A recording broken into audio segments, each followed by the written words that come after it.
이번에는 글로벌 시장 이슈 짚어보고 투자 시그널도 찾아보겠습니다. 오늘은 KR리서치 김대준 대표와 함께합니다. 어서 오세요. 안녕하십니까. 네, 대표님 반갑습니다. 네. 매주 월요일은요, 김대준 대표가 직접 선정한 베스트 3 세 가지 이슈를 통해서 앞으로 글로벌 증시에서 우리가 눈여겨봐야 할 내용들 짚어보겠습니다. 아무래도 지난주에 이 반등장 가져가고 나서 오늘은 조금 숨고르기 장세를 보였기 때문에 이 이슈를 좀 더 확인하는 게 굉장히 중요할 텐데요. 어떤 이슈들 꼽아주셨는지 바로 한번 만나볼게요. 먼저 베스트 3입니다. 네, 베스트 3, 3위로 꼽아주신 이슈는요. 자, 이번 주 이벤트 잭슨홀 미팅 그리고 민주당 전당대회입니다. 이번 주에 있는 굵직한 두 가지 스케줄을 꼽아주셨어요. 민주당 전당대회, 어쨌든 현지 시각으로 오늘부터 22일까지 진행 예정이고 또 지금 저희 잭슨홀 미팅까지 이번 주에 정말 빅 이벤트가 많은 상황인데 여기에서 어떤 내용들이 좀 나오게 될지 주시를 해야겠죠? 제가 세 번째로 꼽긴 했지만 오늘 아침부터 경제 방송에서 잭슨홀 미팅 네, 그리고 민주당 대선 그렇죠. 이 얘기만 하루 종일 나오는 것 같아요. 그만큼 시장이 변곡점에 와 있기 때문에 이번 주 나올 주요 일정에 대한 내용들을 많이 체크하는 것이 아닌가라고 생각하는데요. 제가 지금부터 드릴 말씀은 다른 방송에서 전혀 나오지 않았던 제가 보는 관점으로 시장을 평가하는 잭슨홀 미팅과 그 민주당 전당대회 관련한 내용을 한번 시장의 내용과 풀어서 네. 결론을 내서 오. 설명을 한번 드려보도록 하겠습니다. 네. 먼저 잭슨홀 미팅부터 들어가 보도록 하겠습니다. 네. 잭슨홀 미팅에서 특별하게 지금까지 시장에 영향을 줄 만한 내용이 발표된 적은 딱 한 번 있었습니다. 왜냐하면 8월에는 잭슨홀 미팅에서 연준 위원들이 참여하는 이제 포럼이 있고요. 연말에는 이제 타운홀 미팅이 있습니다. 타운홀 미팅은 여러 번 있지만 주로 연말에 이제 많이 진행을 합니다. 8월에 진행되는 잭슨홀 미팅은 연준 위원들의 휴가입니다. 주로 휴가지에 가서 휴가를 하면서 이제 전체적인 경제와 이제 금리에 대한 내용들을 서로 의견을 나누는데 네. 우리가 보통 휴가 가서 중요한 일 얘기 잘 안 하지 않습니까? 안 하고 싶죠. 주로 안 하는데 네. 딱 한 번 이제 주요 이슈에 대한 내용이 코멘트가 있었는데 이때 시장을 영향을 준 적이 한 번 있었거든요. 이게 22년 8월이었습니다. 22년 8월. 네, 이때가 어떤 때였냐면 22년 7월에 소비자 물가 지수가 9.1%를 최고점을 기록하고요. 8월 초에 8.5%로 꺾였습니다. 그래서 네. 시장은 안도했거든요. 이제 물가 꺾이는 거 아닌가라고 판단하는 지점에서 잭슨홀 미팅에서 파월 의장이 어떤 내용에서 그 메시지를 주면서 시장 충격을 줬냐면 이 물가가 안정되지 않으면 시장에 아주 큰 충격이 있을 것이다. 라는 메시지를 주면서 우리 시장도 마찬가지고 미국 시장도 마찬가지지만 우리 시장은 2,400포인트 언저리에서 2,100 초반까지 하락하는 형태에서 시장에 영향을 줬고요. 물론 이후에 급반등의 모습이 나타나겠지만 전체적으로 글로벌리 시장에 영향을 주는 메시지가 2022년 8월 잭슨홀 미팅에서 한 번 있었습니다. 그리고 나머지의 그 잭슨홀 미팅에서는 특별하게 시장의 코멘트를 주요하게 하지 않았어요. 그렇다면 지금 이번 잭슨홀 미팅에서도 특별하게 연준에서 내놓을 만한 의견들이 없습니다. 왜냐하면 9월에 금리 인하하는 것은 기정사실로에 다 받아들여지는 내용이죠. 그렇죠. 여기에 대해서 특별하게 이에 반하는 내용을 발표할 만한 내용이 없기 때문에 이번 잭슨홀 미팅에서는 특별하게 시장 영향을 줄 만한 내용이 나타나지 않을 것이다 라고 정리하시면 될 겁니다. 신경 쓰지 않으셔도 될 겁니다. 그래요? 네, 네. 이건 지나가시면 되고 네. 두 번째, 민주당 전대는 중요합니다. 굉장히 중요합니다. 오히려 민주당 전당대회가 더 중요합니까? 굉장히 중요합니다. 왜냐하면 네. 한번 시장을 판단하면서 기존에는 바이든 후보와 트럼프 후보가 경쟁적 구조로서의 시장에 영향을 주는 여러 가지 발표된 이슈들이 있었죠. 그러면서 해리스 후보로 바뀌었어요. 그러면 시장에서 영향을 줄 만한 내용들이 어떻게 바뀌었는지를 우리가 판단해서 시장에 대응을 해야 될 것입니다.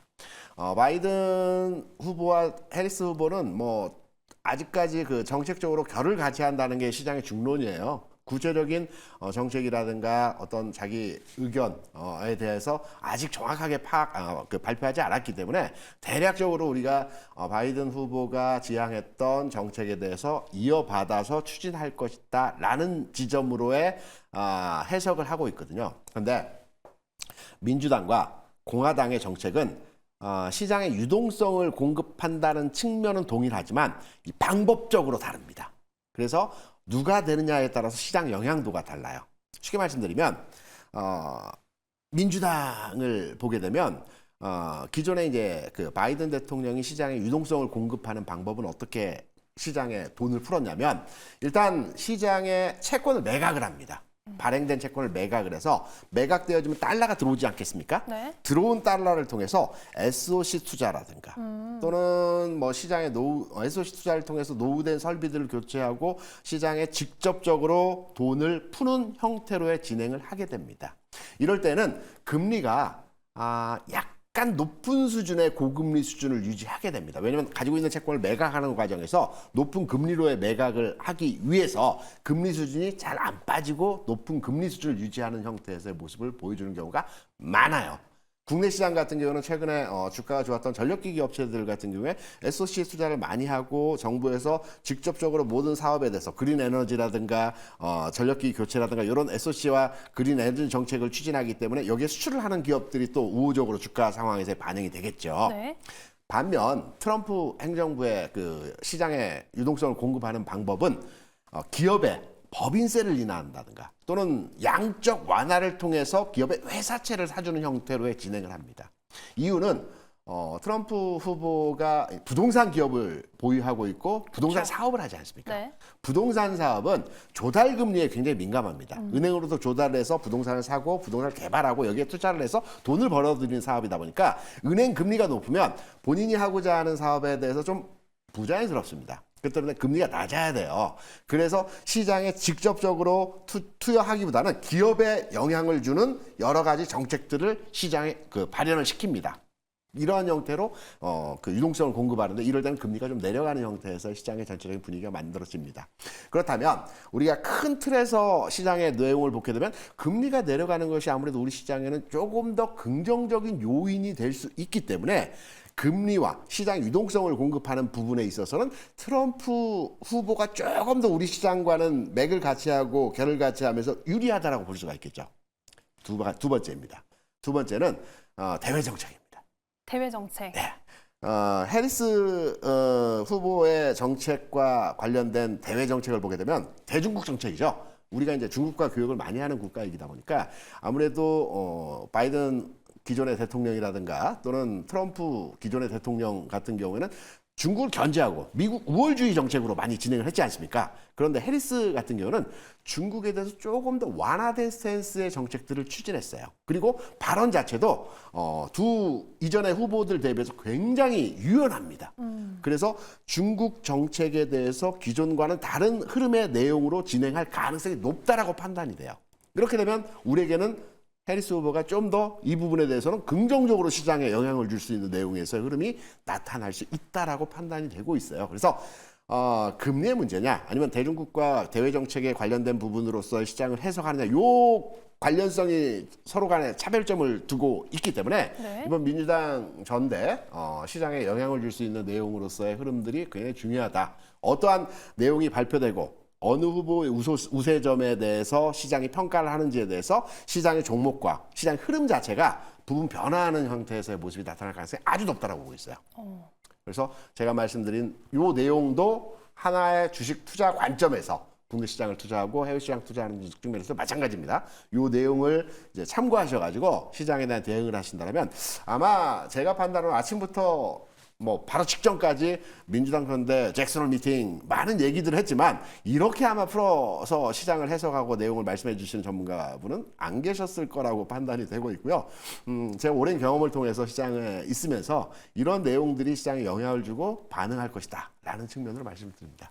오늘 사실 독보적인 분석을 내주셨어요. 그렇습니까? 왜냐하면 네. 민주당 전당대회 관련해서 기사가 나올 때 뭐 해리스의 대관식이다 네. 이렇게 굉장히 좀 뻔하게 보는 내용들도 있기는 하더라고요. 그렇죠. 그만큼 제2의 바이든 정책을 이어갈 것이다 이런 전망들이 많이 나와 있는 상황이었는데 지금 말씀해주신 부분은 결국 금리의 문제에서는 기존의 바이든 정부와 트럼프 정부가 완전히 다른 결을 방향성을 달리하죠. 보였었고 여기에 또 하나 봐야 될 게 대외 정책이고 그렇죠. 그러면 결론은 저희가 해리스가 바이든 대통령과는 어떤 차별점을 가져가는지 세부 정책을 어떻게 이번에 발표를 하는지 그리고 혹시나 거기에 트럼프 후보는 어떤 반응을 내놓는지까지 지켜봐야 할 이벤트다. 네. 이렇게 정리를 해보면 그리고 될까요? 저는 개인적으로 판단해서 네. 해리스 후보가 우세할 때 중국 견제에 대한 완화된 스탠스를 취하게 되면 세계 경기 자체가 호전된 상황에서의 흐름들을 만들어낼 수 있습니다. 그러면 세계 경기가 좋아지게 되면 당연히 우리 국가의 전체 경기도 좋아지고 주시장도 좀 더 완화되는, 그러니까 미국이 어떤 정책의 변화에서 우리 시장이 좋아지는 것이 아니고 세계 경기가 좋아지면서 국내 시장이 한 단계 붐업되는, 레벨업되는 현상들에서 모습이 나타나기 때문에 저는 개인적으로는 트럼프 후보보다는 해리스 후보에 조금 더 점수를 줘서 시장에 평가하는 내용으로 기대를 하고 있습니다. 좀 이런 마음도 듭니다. 어느 쪽이든 제발 우리 시장 좀 살려줘라 그럼요. 이런 마음도 들긴 하는데요. 맞습니다. 이렇게 이번 주에 눈여겨봐야 할 이슈, 특히 민주당 전당대회 관련해서 관전 포인트 짚어주셨습니다. 자, 그러면 이번엔 저희 베스트 2 두 번째 이슈로 넘어가 보도록 할게요. 자, 베스트 2입니다. 미국 금리 인하 횟수, 수준, 기대감 증대입니다.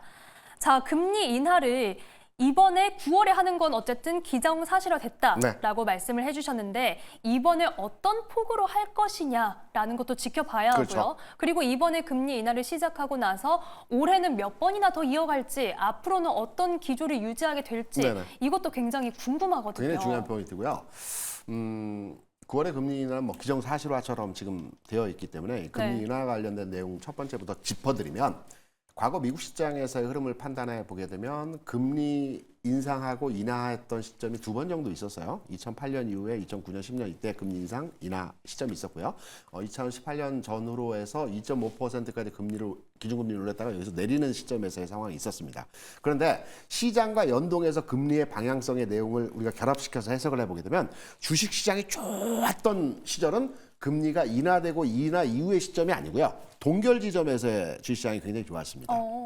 첫 번째 2008년 전후로 한 시점에서의 금리 인하, 동결 지점에서의 나스닥 지수가 대략 제 기억으로 한 50% 정도, 45% 정도 주가 상승을 보였고요. 2018년 전후로 한 이때 금리 올렸다가 내릴 때도 마찬가지로 한 47% 정도 주가 상승을 했어요. 기간은 좀 다릅니다. 동결 기간이 한 16개월과 9개월 정도 이때 동결을 했었는데, 아무튼 동결 기간에 주가가 상승을 했고요. 인하 시점에서는 한 번은 상승했고 한 번은 조정을 받았어요. 그러니까 상황은 동결 지점이 우세했다라는 점에 기본적인 제 생각의 내용이 있기 때문에 여러분께 전파를 드리고요. 네. 그래서 두 번째는 이제 파월 의장의 지금 딜레마입니다. 왜냐하면 금리를 급격하게 내리자니 지금 경제 상황에 대한 우려가 깊어질 수 있다는 점이 있고, 그리고 금리를 조금씩 내리자니 또 시장에서 평가하는 기준점이 다르기도 해요. 지금 애매한 스탠스이거든요. 그런데 우리가 채권 시장을 좀 알면 이번에 금리를 어느 정도 내릴 것이다라는 것에 대한 예측이 가능합니다. 채권 시장. 채권 시장은 먼저 움직입니다. 시장에 대해서.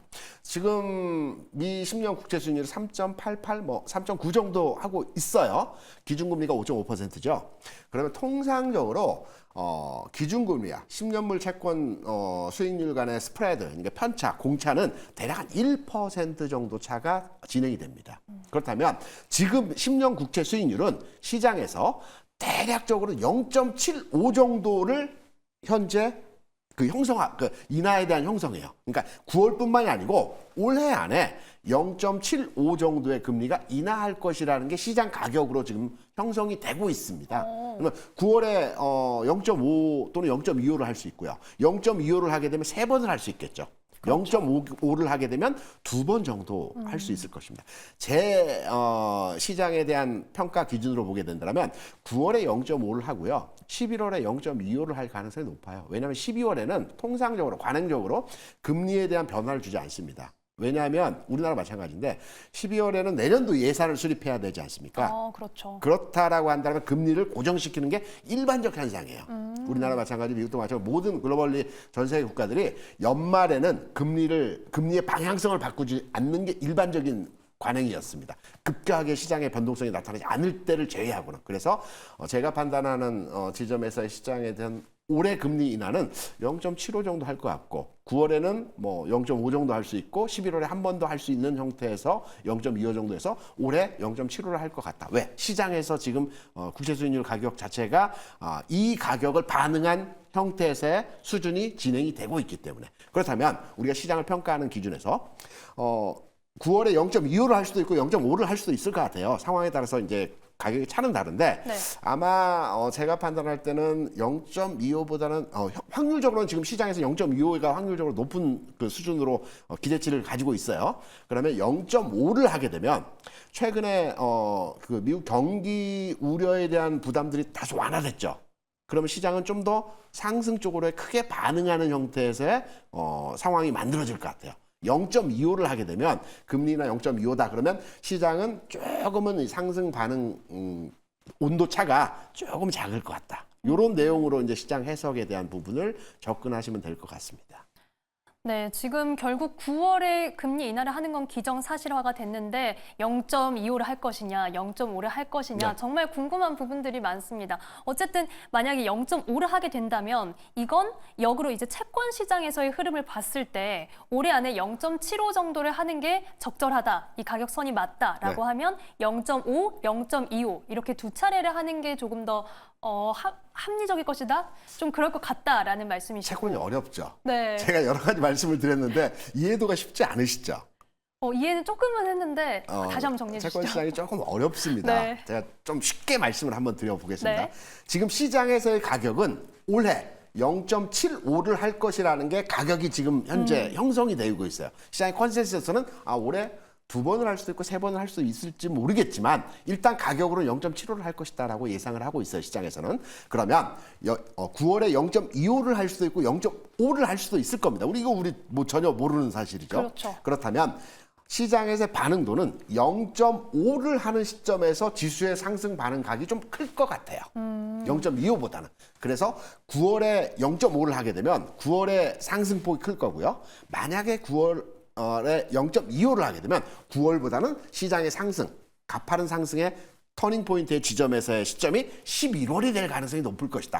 0.5를 하는 시점에서 시장의 반응도가 클 것 같기 때문에 9월이냐 11월이냐 이 두 흐름에서 0.5를 하는 지점이 지수의 상승폭이 클 것 같다라는 측면으로서 이해를 하시면 될 것 같습니다.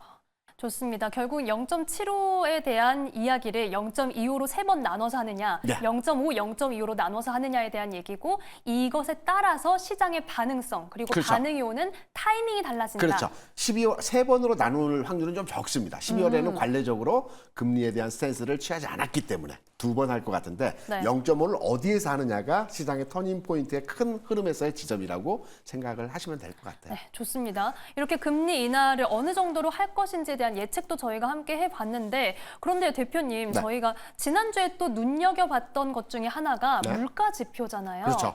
거의 지금 굉장히 오랜만에 2%대의 상승률을 보이는 CPI가 나왔단 말입니다. 맞습니다. 이것도 분명히 영향을 미치겠죠? 굉장히 큰 영향이고요. 연준에서 계속 얘기했던 게 3가지 내용이 있었죠. 데이터를 보고 확인하겠다. 2% 물가를 추정한다. 그리고 뭐 고용시장도 확인하겠다. 네. 뭐 속도 조절을 하겠다라는 것인데 우리가 이제 미국의 물가 수준의 2% 수준을 얘기하는 것은 이제 소비자 물가 지수로 판단할 수 있는 부분도 있고 CPC로도 확인할 수 있는 부분도 있습니다. 연준에서 기존에 추진하였던 2%가 어느 정도 도달했죠.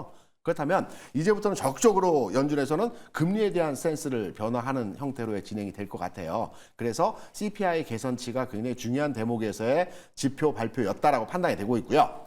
더더욱 중요한 것은 우리 시장과 연동되어서 더더욱 중요한 것은 이 CPI가 환율을 건드려서 오늘 시장에서 국내 환율 시장에서의 흐름들이 변화했다라는 이 지점입니다. 그리고 이걸 한 단계 더 확장해서 가게 되면 종목 간의 방향도 달라졌다는 점이죠.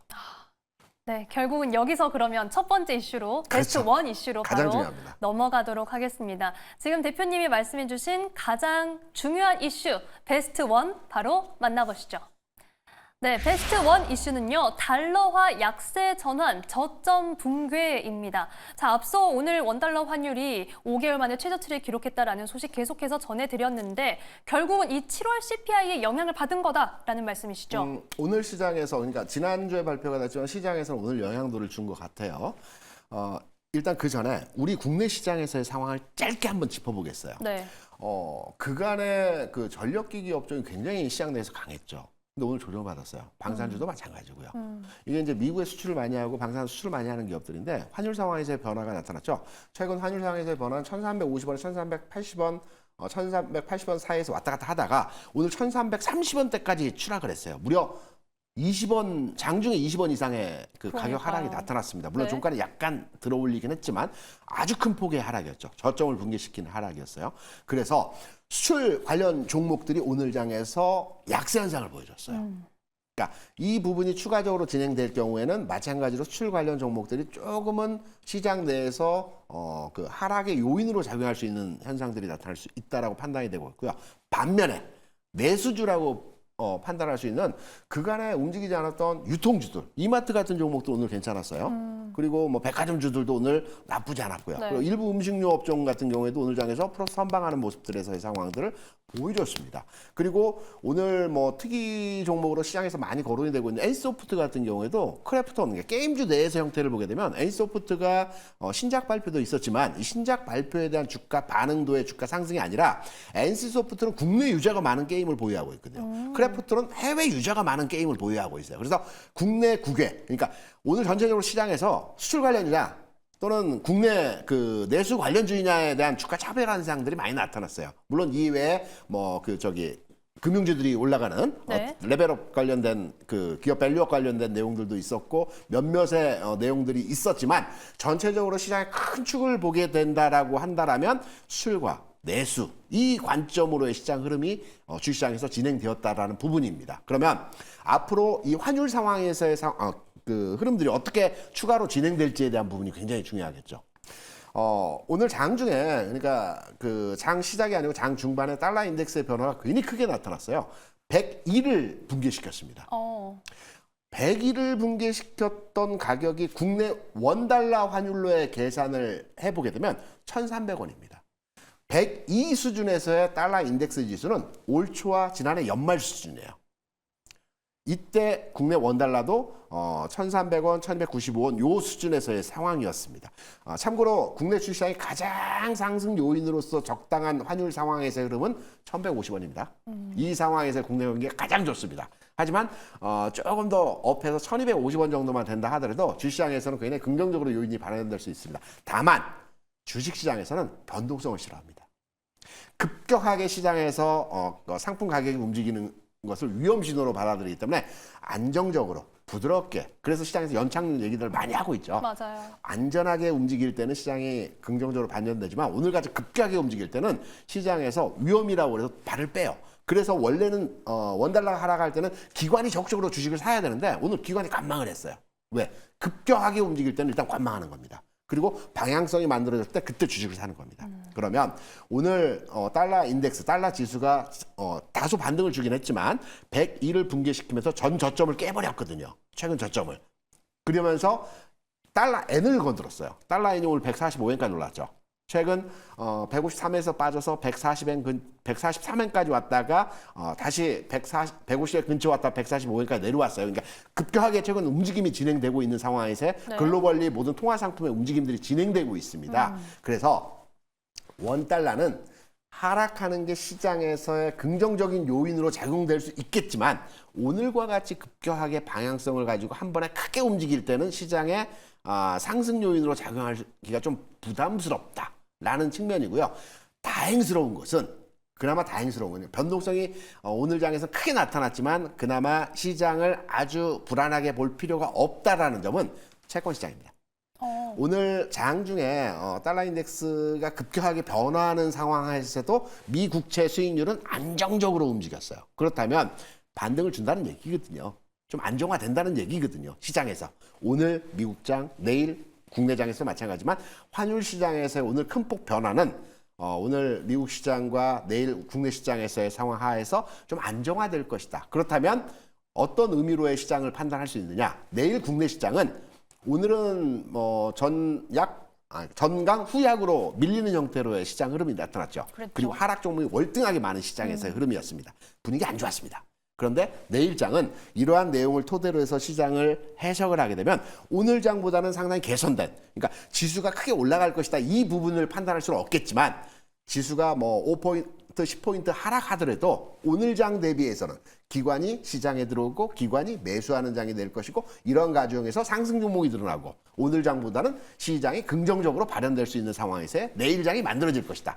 안심하고 오늘 장 주무셔도 될 것이다. 이런 내용으로 오늘 장에 대한 그 전체 그 달러 그리고 인덱스 그리고 달러 엔 그리고 원달러 상황에서 흐름들을 오늘 체크해서 제가 여러분께 말씀드리면 아주 중요한 이슈이고 앞으로도 이 내용에 의해서 시장의 변동성들의 흐름들이 진행이 되겠지만 제가 판단하는 기준점 내에서의 흐름을 판단하기보다는 그렇게 우려할 필요는 없다.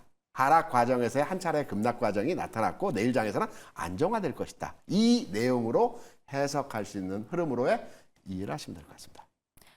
네, 사실은 오늘 가장 궁금했던 부분이 아닐까 싶습니다. 네. 사실 지난주에 반등을 하다가 오늘 월요일에 좀 시장이 주저앉으면서 뭐지? 다시 약한 시장이 이어지는 건가? 이런 걱정들 많이 하셨을 텐데요. 오늘 이 변동성이 좀 나오기는 했지만 그래도 미채권 시장과의 추이를 함께 보면서 너무 우려할 필요는 없다. 이렇게 정리를 해주셨습니다. 자, 그러면요, 대표님. 네. 이번 주 저희가 주요하게 좀 점검해야 할 변수들 어떤 게 있을까요? 네. 한국과 미국 마찬가지로 최근 하락에 대한 반등치가 일정 부분 올라왔습니다. 상승 피로감이라고 하죠. 조정은 받을 것 같아요. 하지만 제가 앞서 말씀드렸지만 조정은 받더라도 기관이 달러가 하락하는 과정에서 매수에 동참할 여지가 있기 때문에 오히려 지수가 일부 조정받더라도 상승 종목은 많아지는 시장의 질적인 부분은 개선되는 현상에서의 조정이 이번 주 상황 하에서 진행될 가능성이 높다라고 판단이 되고 있고요. 그다음 두 번째는 시장의 주요 키포인트는 최근까지 움직임을 주도했던 삼성전자 하이닉스입니다. 일단 삼성전자 7만 5천 원 라인이 데드라인, 그러니까 지지 라인으로 우리가 판단하면 될 것 같고요. 하이닉스는 18만 원. 이 가격을 이번 주 조정받는 과정에서 지켜내는지 이 부분을 체크하시고 이 부분을 찍고 다시 재상승하면 시장은 그때 상승으로 전환할 수 있기 때문에 이번 주는 조정에 대한 가능성을 염두에 두고 투자 대응하셔야 되겠지만 조정 자체가 무서워할 필요 없는 조정이라고 판단이 되고 있고 삼성전자 하이닉스 가격차를 판단해서 시장에서의 터닝 포인트, 전환점이 어디인지를 체크하시면 될 것 같습니다.